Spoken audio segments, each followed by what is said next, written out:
ಎಲ್ಲ ಪ್ರಜ್ಞಾವಂತ ಸಂತ್ರಸ್ತ ಬಂಧುಗಳೇ ಹಾಗೂ ನಾರಾವಿ ಪ್ರದೇಶದ ಎಲ್ಲ ಪ್ರಜ್ಞಾವಂತ ನಾಗರಿಕರೇ, ನಿಮಗೆಲ್ಲರಿಗೂ ಗೊತ್ತಿರಬೇಕು, ನಿನ್ನೆ ಒಂದು ಘಟನೆ ಆಗಿತ್ತು.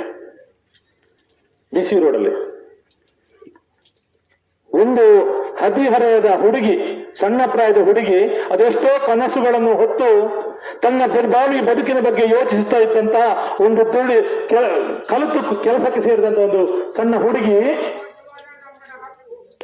ಅಲ್ಲಿ ಯಾರೋ ಒಬ್ಬ ಬರ್ತಾನೆ, ಅವನನ್ನ ಕತ್ತಿಯಿಂದ ಕಡಿದುಕೊಳ್ತಾರೆ. ಅವನು ಚೇತನಂತೆ, ಯಾರೊಬ್ಬ ಕತ್ತಿಯಿಂದ ಕಡಿದುಕೊಳ್ತಾನೆ. ಅವಳ ಜೀವವನ್ನು ವಾಪಸ್ಸು, ಯಾರದೇ ಆಗಲಿ ವಾಪಸ್ಸು ಜೀವ ಕೊಡ್ಲಿಕ್ಕೆ ಯೋಗ್ಯತೆ ಇಲ್ಲದಂತ ಯಾವನೇ ವ್ಯಕ್ತಿ ಒಬ್ಬ ಜೀವ ತೆಗೆದು ಸರಿಯಲ್ಲ. ಆ ಹುಡುಗಿ ನೀವು ಕೊಂದದ್ದು ಸರಿಯಾ? ನಾವು ಯೋಚನೆ ಮಾಡಬೇಕು.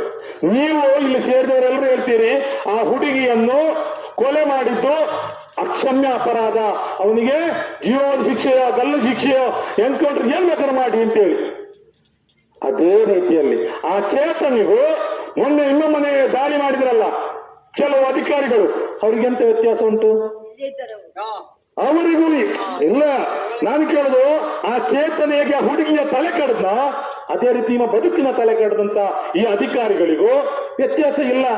ಅವರ ತಲೆಯಲ್ಲಿ ಇರ್ಬೋದು ನನ್ನ ಅಧಿಕಾರಿ, ಅವರ ತಲೆಯಲ್ಲಿ ಇರ್ಬೋದು ನಾನು ಕಾನೂನು ಕೈಗೆ ತಗೊಳ್ಳಿಲ್ಲ, ಕಾನೂನು ಪ್ರಕಾರ ಕೈಗೊಂಡಿದ್ದೇನೆ. ವಿಮರ್ಶೆ ಮಾಡಿದ್ದಾರೆ ಅವರು. ಕಾನೂನು ಬಗ್ಗೆ ಪೂರ್ಣ ಪ್ರಜ್ಞೆಯನ್ನು ತಗೊಂಡಿದಾರ. ಚೇತನ ಹೇಳ್ತಾನೆ, ನಾನು ತಪ್ಪು ಮಾಡಲಿಲ್ಲ, ಯಾಕೆ ನನಗೆ ಅವಳು ಬೇಕಿತ್ತು, ಅವಳನ್ನು ಮದುವೆ ಆಗಲಿಲ್ಲ ಅಂತ ಹೇಳಿ ತಪ್ಪು ಹೊಡೆದಲ್ವ ಅಂತ ಹೇಳಿ ಅವ ಹೇಳ್ತಾನೆ. ಹಾಗೆ ಇವರು ಕೂಡ ಸಮರ್ಥನೆ ಮಾಡ್ತಾರೆ, ನಾವು ಮಾಡಿದ್ದೇ ಸರಿ, ಅವರಲ್ಲಿ ಕೂತದ್ದೇ ತಪ್ಪು ಹೇಳಿ. ಯಾವ ರೀತಿಯಲ್ಲಿ ಚೇತನ ಈಗ ಅವನನ್ನು ಸಮರ್ಥನೆ ಮಾಡಿಕೊಳ್ತಾನೋ ಅದೇ ರೀತಿಯಲ್ಲಿ ಇವರು ಕೂಡ ತಮ್ಮ ತಪ್ಪುಗಳನ್ನು ಸಮರ್ಥನೆ ಮಾಡ್ಯಾರ. ಆದ್ರೆ ಮಾನವೀಯ ದೃಷ್ಟಿಯಿಂದ ನೋಡು, ಇವತ್ತು ಇಲ್ಲಿ ಒಂದು ನಾವು ಆಲೋಚನೆ ಮಾಡಬೇಕು.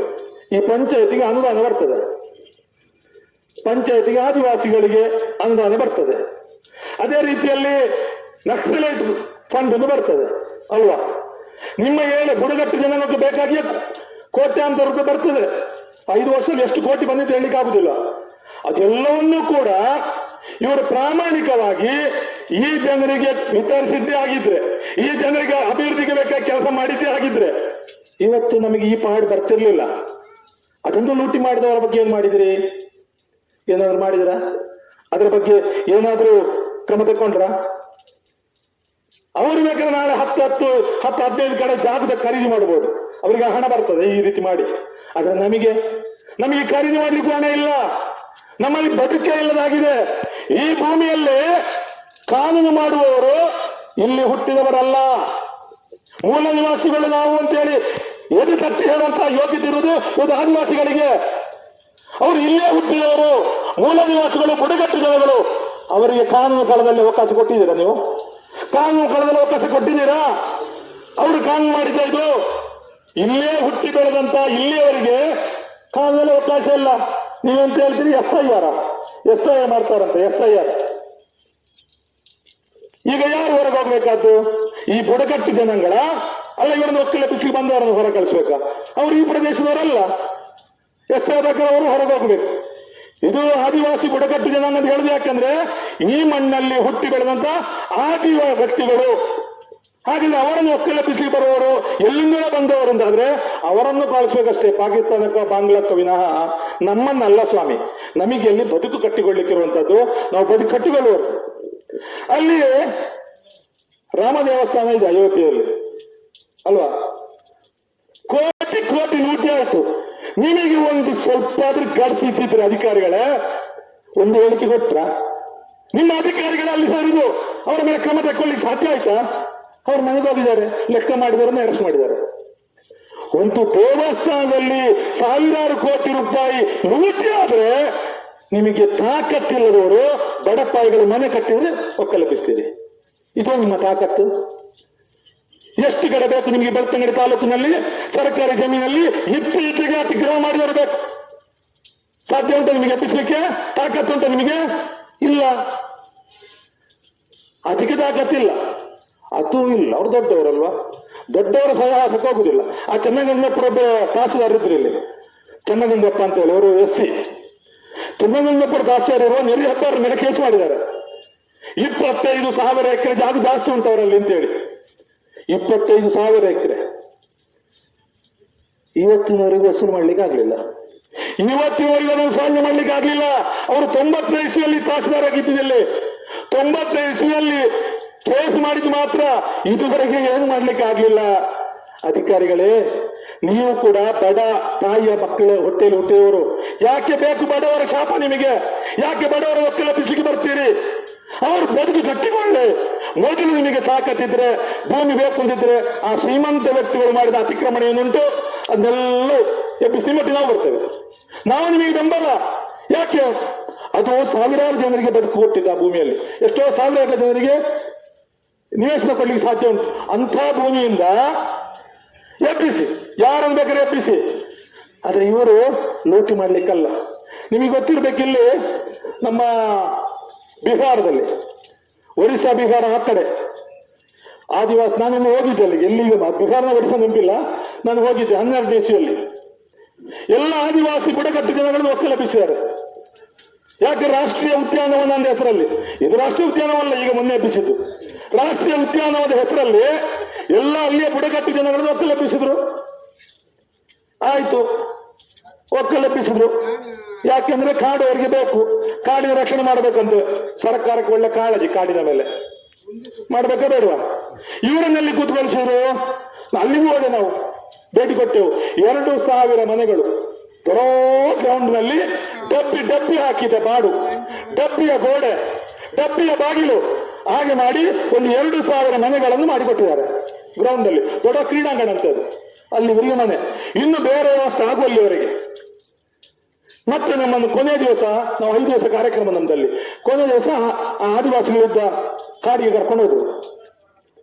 ಅಲ್ಲಿ ನೋಡಬೇಕು, ಇದೇ ಆದಿವಾಸಿಗಳು ಹೊಟ್ಟೆಪಾಡಿಗೆ ಆ ಅರಣ್ಯ ಕವಿಗೆ ತೆಗೆಯುವಂತ ದನಿಗಳ ಕೆಳಗೆ ಸಂಬಳಕ್ಕೆ ಕೆಲಸ ಮಾಡ್ತಾ ಇದ್ದಾರೆ. 1000 ಅಡಿ ಕೆಳಗೆ ಹೋಗಿದೆ. ರಾಷ್ಟ್ರೀಯ ಉದ್ಯಾನವನ ಅದು, ಕನಿಗೆ ತೆಗೆಯುವುದು. ಇಂಥ ಲೂಟಿ ಮಾಡುವವರ ಪರವಾಗಿರುವಂತ ಈ ಸರ್ಕಾರಗಳಿಗೆ ನಾವೇನು ಹೇಳಬೇಕು? ಸರ್ಕಾರ ಅಂದ್ರೆ ಎಂಥದ್ದು? ನಮಗೆ ಬೇಕಾದ ಬದುಕು ವ್ಯವಸ್ಥೆ ಮಾಡುವಂತಹದ್ದು, ನಮ್ಮ ಬದುಕನ್ನು ರಕ್ಷಣೆ ಮಾಡಬೇಕಾದ್ದು. ನಮ್ಮನ್ನು ಬೀದಿ ಪಾಲು ಮಾಡುವುದು ಸರ್ಕಾರ ಅಲ್ಲ, ನಮ್ಮನ್ನು ಸರ್ವನಾಶ ಮಾಡುವುದು ಸರ್ಕಾರ ಅಲ್ಲ. ನಮಗೆ ಬದುಕು ಕೊಡುವಂತಹದ್ದು, ನಮಗೆ ರಕ್ಷಣೆ ಕೊಡುವಂತಹದ್ದು ಅದು ಸರ್ಕಾರ. ಇವತ್ತು ಅದ್ರ ಬಗ್ಗೆ ಯೋಚನೆ ಇಲ್ಲ. ಇವತ್ತು ದೊಡ್ಡ ದೊಡ್ಡ ಅಲ್ಲಿ ಎಂಥದ್ದು ಜಂತರ ಮಂತರ್ನಲ್ಲಿ ಕೂತಿದ್ದಾರೆ, ಸಾವಿರಾರು ಜನ ಕೂತಿದ್ದಾರೆ. ಒಬ್ಬರು ವಿಜ್ಞಾನಿ ಮಾತ್ರ ಅಲ್ಲ, ಈ ದೇಶದ ಸೈನಿಕರಿಗೆ ಬೆಚ್ಚಗೆ ಇರ್ಲಿಕ್ಕೆ ಮಾಡಿಕೊಟ್ಟಂತ ಒಂದು ಶಿಬಿರ ಮಾಡಿಕೊಟ್ಟಂತ ಆ ಒಂದು ವಿಜ್ಞಾನಿ ಆ ಉಪವಾಸ ಕೂತಿದ್ದಾರೆ. ಅವರ ಹತ್ತಿರ ಬರಲಿಕ್ಕೆ ಕೂಡ ಸರ್ಕಾರಕ್ಕೆ ಯೋಗ್ಯತೆ ಇಲ್ಲ, ಸರ್ಕಾರದವರು ಬರುವುದಿಲ್ಲ. ಅವರು ಸತ್ತಿರ ಸಾಯಿಲಿ ಅಂತ ಹೇಳ್ತಾರೆ. ಆ ರೀತಿಯ ಭಾವನೆ ಇರುವಂತ ಯಾವುದೇ ಸರ್ಕಾರ ಆಗಿರ್ಲಿ, ಅದು ನರೇಂದ್ರ ಮೋದಿ ಸರ್ಕಾರ ಆಗಿರ್ಲಿ, ಯಾವುದೇ ಆಗಿರ್ಲಿ, ನಿಮಗೆ ಮನುಷ್ಯತ್ವ ಉಂಟಾ? ವಿಜ್ಞಾನಿ ಕೂತದ್ದು ಅವನ ಹೊಟ್ಟೆಗೆ ಮಾಡಿಗಲ್ಲ. ಇಲ್ಲಿ ನೀಟ್ ಎಕ್ಸಾಮಿಗೆ ಪರೀಕ್ಷೆಯಲ್ಲಿ ಅದೆಷ್ಟೋ ಜನರಿಗೆ ಸಮಸ್ಯೆ ಆಗಿದೆ, ವಿದ್ಯಾರ್ಥಿಗಳಿಗೆ. ಅದಕ್ಕೆ ಬೇಕಾಗಿ ಆ ಮಂತ್ರಿ ಇದ್ದಾರಲ್ಲ, ಅವ್ರು ರಾಜೀನಾಮೆ ಕೊಡ್ಲಿಂದ ಕೂತದ್ದು ಅಲ್ಲ. ನೀಟಿನಲ್ಲಿ ತಪ್ಪಿತಸ್ಥರಿಗೆ ಶಿಕ್ಷೆ ಆಗಿದೆ ಅಂತ ಹೇಳ್ತಾರೆ. ಇವರಿಗೆ ಶಿಕ್ಷೆ ಆಗಿದೆ? ಈ ಮಂತ್ರಿಗೆ ಶಿಕ್ಷೆ ಆಗಿದೆ? ಇಲ್ಲ. ಅಂದ್ರೆ ವಿಷಯ ಏನಂದ್ರೆ, ಇವತ್ತು ಅವರು ಉಪವಾಸ ಬಿದ್ದು ಸತ್ರು ಕೇಳೋರಿಲ್ಲ. ಸ್ವಾಮಿ, ಬ್ರಿಟಿಷರಿಗಾದ್ರೂ ಒಂದು ಸ್ವಲ್ಪ ಬುದ್ಧಿ ಇತ್ತು. ಬ್ರಿಟಿಷರು ಮಹಾತ್ಮ ಗಾಂಧಿ ಉಪವಾಸ ಕೂತ್ರೆ ಅಲ್ಲಿ ಬರ್ತಿದ್ರು. ಯಾಕೆ ಮಾಡ್ರೆ ಗಾಂಧಿ, ಯಾಕೆ ಉಪವಾಸ ಕೂತ್ರಿ, ನಿಮ್ಗೆ ಏನಾಗಬೇಕು ಅಂತ ಕೇಳುವಂತ ಸೌಜನ್ಯ ಆದ್ರೂ ಇತ್ತು. ಇವರು ಬ್ರಿಟಿಷರಿಗಿಂತ ಕೆಟ್ಟವರಾಗಿಬಿಟ್ರಲ್ಲ. ಅವರು ವಿಜ್ಞಾನಿ, ಈ ದೇಶದ ಸೈನಿಕರಿಗೆ ಬೇಕಾಗಿ ಅದೆಷ್ಟೋ ಕೆಲಸ ಮಾಡಿದಂತವರು, ಅವ್ರು ಯಾಕೆ ಉಪವಾಸ ಕೂತಿದ್ದು ಅಂತ ಕೇಳುವ ಸೌಜನ್ಯ ಇಲ್ಲದಂತ ಕೇಂದ್ರ ಸರ್ಕಾರ ಒಂದು ಕಡೆ. ಏನು ಹೇಳಬೇಕು ನಿಮಗೆ?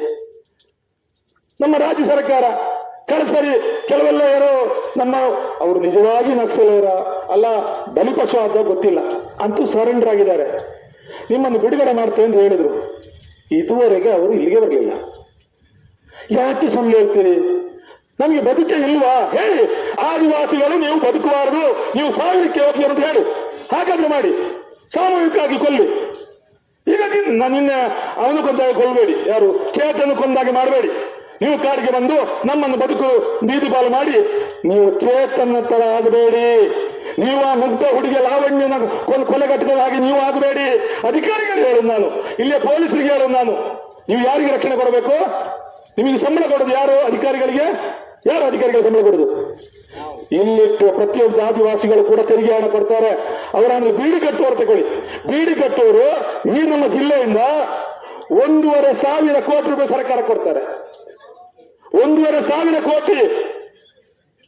ಹಾಗಾದ್ರೆ ಇಷ್ಟೆಲ್ಲ ಇದು ಕೊಡುವಾಗ ಸರ್ಕಾರಕ್ಕೆ ನಮ್ಮ ನಿರಂತರವಾಗಿ ಆದಿವಾಸಿಗಳೊಟ್ಟಿಗೆ ಹೋರಾಟ ಮಾಡ್ತಾ ಜನನಾಯಕರಾಗಿ DYFI ರಾಜ್ಯ ಅಧ್ಯಕ್ಷರಾಗಿದ್ದಂತಹ ಮುನೀರ್ ಕಾಟಿಮಲ್ಲ ಬಂದಿದ್ದಾರೆ. ಅವರಿಗೆ ಈ ನಡುವೆ ಸ್ವಾಗತವನ್ನು ಕೋರ್ತಾ, ಈ ರೀತಿಯಲ್ಲಿ ಇವತ್ತು ನಮ್ಮ ಹಣದಲ್ಲಿ ಅಧಿಕಾರಿಗಳು, ನಮಗೆ ಬೇಜಾರಿಲ್ಲ. ಅಧಿಕಾರಿಗಳೇ, ನೀವು ಬದುಕಿ, ನಿಮ್ಮ ಹೆಂಡತಿ ಮಕ್ಕಳು ಚೆನ್ನಾಗಿರ್ಲಿ, ನೀವು ಒಳ್ಳೆ ಜೀವನ ಮಾಡಿ, ನಿಮಗೆ ನಾವು ಬೆಂಬಲ. ಅಂತ ಮನೋಭಾವ ಇರುವ, ಅಂತ ಮನಸ್ಥಿತಿ ಇರುವ, ಅಂತ ಒಂದು ಒಳ್ಳೆ ಮನಸ್ಸಿರುವಂತ ಈ ಆದಿವಾಸಿಗಳ ಮೇಲೆ ಎದೆಗೆ ಬಂದು ಕಾಲಿಡ್ತೀರಿ ನೀವು ಅಂತಾದ್ರೆ ಆ ಕಾಲನ್ನು ತೆಗೆದು ಬಿಸಾಡಬೇಕು. ಬೇಡ, ಸರ್ಕಾರ ಹೇಳ್ಬೇಕಲ್ಲ. ಈಗ ಸರ್ಕಾರ ಹೇಳಬೇಕು, ನಾವು ನಿಮಗೆ 15 ದಿವಸ ಟೈಮ್ ಕೊಡ್ತೇವೆ. ಇದು ಹೀಗೆ ಒಂದು ನಾಟಕೀಯ ಹೋರಾಟ ಅಲ್ಲ ನಮ್ದು. ಎಂಥದ್ದು ನಾಟಕ ಮಾಡುವ ಹೋರಾಟವಲ್ಲ. ನಾವು ಸುಳ್ಳು ಹೇಳೋರಲ್ಲ. ನಮಗೆ ಸತ್ಯ ಹೇಳಿ ಮಾತ್ರ ಗೊತ್ತು, ಸುಳ್ಳು ಮಾತಾಡಿಯೂ ಗೊತ್ತಿಲ್ಲ, ಸುಳ್ಳು ಕೆಲಸ ಮಾಡಿಯೂ ಗೊತ್ತಿಲ್ಲ. ಆದ್ರೆ ನಾನು ನಿಮ್ಮಲ್ಲಿ ವಿನಂತಿ ಮಾಡುವಂಥದ್ದಿಷ್ಟೇ, ನಾವು 15 ದಿವಸ ಟೈಮ್ ಕೊಡ್ತೇವೆ. ಒಂದು ವೇಳೆ ನೀವು ನಮಗೆ ಎಲ್ಲಿ ನೀವು ಕಿತ್ತಾಕಿದ್ರೆ ನಮ್ಮ ಮನೆಯನ್ನು, ಎಲ್ಲಿ ನೀವು ಕಿತ್ತಾಕಿದ್ರೆ ನಮ್ಮ ಕೃಷಿಯನ್ನು ವಾಪಸ್ಸು ನೀವೇ ಬಂದು ಕೊಡಬೇಕು, ನೀವೇ ಅಲ್ಲಿ ಕಟ್ಟಿ ಕೊಡಬೇಕು. ಒಂದು ವೇಳೆ ಕಟ್ಟಿ ಕೊಡದೇ ಇದ್ರೆ ನಾವು ಜಂತರ್ ಮಂತರಲ್ಲಿ ಯಾವ ರೀತಿ ಹೋರಾಟ ಆಗ್ತಾ ಇದೆ ಅದೇ ರೀತಿ ಹೋರಾಟವನ್ನು ಅದೇ ಭೂಮಿಯಲ್ಲಿ ಇಡೀ ತಾಲೂಕಿನ ಆದಿವಾಸಿಗಳು, ಕಾರ್ಮಿಕರು, ರೈತರು ಬಂದು ಅಲ್ಲಿ ನಿರಂತರ ಧರಣಿ ಮಾಡ್ತಾರೆ. ಎಲ್ಲಿವರೆಗೆ ನೀವು ಅಲ್ಲಿ ಮನೆ ಕಟ್ಟಿ ಕೊಡ್ತೀರೋ ಅಲ್ಲಿವರೆಗೆ ನಾವು ಎದ್ದು ಹೋಗುದಿಲ್ಲ ಅಂತ ಹೇಳುವ ರೀತಿಯಲ್ಲಿ ಅಲ್ಲೇ ಅಡಿಗೆ ಮಾಡ್ತೇವೆ, ಅಲ್ಲೇ ಮನೆಯಲ್ಲಿ ಬೀಳ್ತೇವೆ. ನೀವು ಮಾಡಕಟ್ಲಿಕ್ಕೆ ನೀವು ಬಿಡುದಿಲ್ಲಲ್ಲ, ಅಲ್ಲೇ ಇರ್ತೇವೆ. ಈ ರೀತಿಯ ಚಳವಳಿಯನ್ನು ಮಾಡಲಿಕ್ಕೆ ಇವತ್ತೇ ನಿಮಗೆ ನೋಟಿಸ್ ಕೊಡ್ತೇವೆ. ಪೊಲೀಸರ ಗಮನಕ್ಕೂ ಕೊಡ್ತಾ ಇದ್ದೇವೆ, ಅಧಿಕಾರಿಗಳು ಕೊಡ್ತಾ ಇದ್ದೇವೆ.